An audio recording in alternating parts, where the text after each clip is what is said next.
Hey everyone! Today, we're diving into a really cool tool that acts like a personal roadmap for any research project. It's called the Research Onion, and trust me, if you stick around, you'll learn exactly how to turn that feeling of confusion into a super clear, confident plan.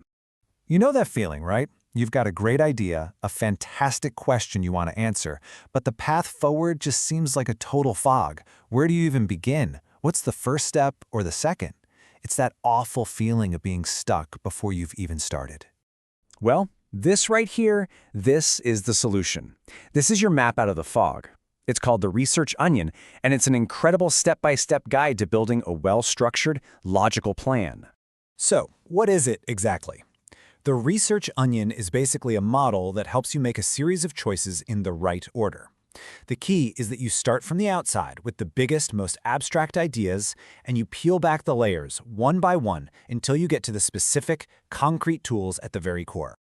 Okay, so let's start peeling. The very first layer, the most important one, is what sets the stage for everything else you're going to do. It's all about your fundamental worldview.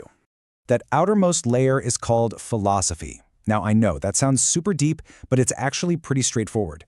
Before you even think about data or methods, you have to decide what you believe about the nature of reality and knowledge itself.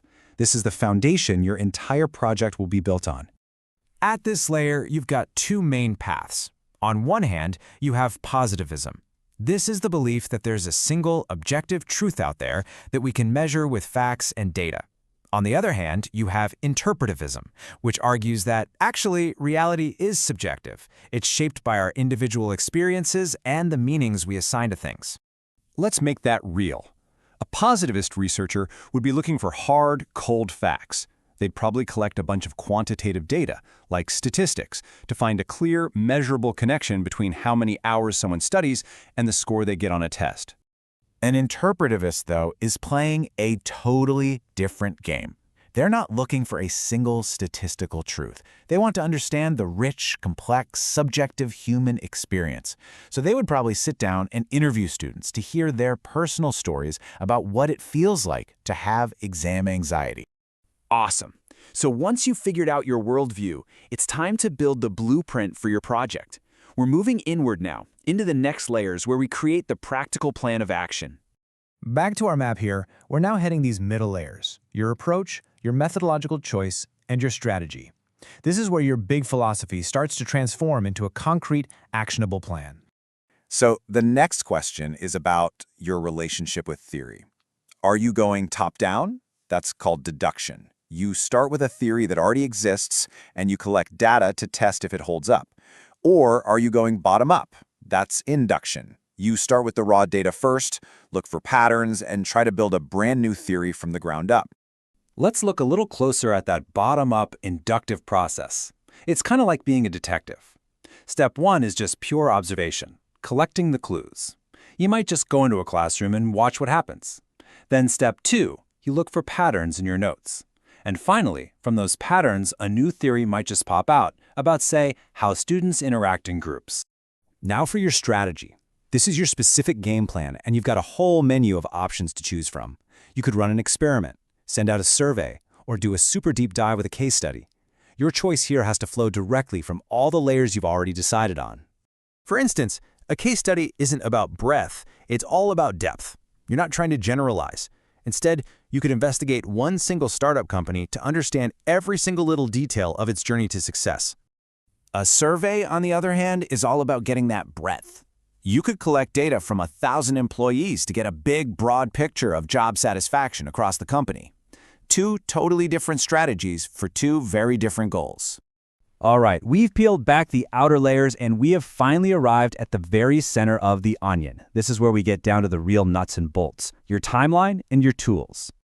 Here we are, right at the core. The final two decisions are about your time horizon, which is just the time frame of your study, and the specific techniques you'll use to collect and analyze all your data. This is a really simple but powerful distinction. Is your study cross-sectional? Think of that like a snapshot, a photograph capturing one single moment in time. Or is it longitudinal? That's more like a movie, where you track how things change over weeks, months, or even years. And finally, your toolkit. The link here is super direct. The type of data you have determines the tools you use. For quantitative, numerical data, You're going to use software like SPSS or Excel. For qualitative data, like transcripts from an interview, you'll use techniques like thematic analysis, maybe with a tool like NVivo. So, we've walked through the entire onion, from the outside all the way in. But the most important lesson here isn't about any one individual layer, it's about how they all fit together perfectly. The absolute magic of the research onion is coherence. An interpretivist philosophy leads so naturally to qualitative methods. A deductive approach pairs beautifully with an experiment. Each choice has to connect logically with the last one, creating this unbreakable chain of reasoning. This quote really just sums it all up. The goal isn't just to make choices, it's to make choices that create methodical, coherent research. When every single part of your design is logical and aligned, you can be so much more confident in your findings. So, what's the key takeaway here? It's a pretty simple process when you break it down.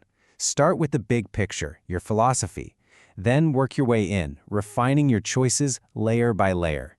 Make absolutely sure every decision connects logically. And the result? A clear, solid, defensible research design. The research onion doesn't give you the answers, but it gives you something just as valuable, the map, to find them. It turns that overwhelming confusion into clarity. So the only real question left is, now that you have the map, what will you discover?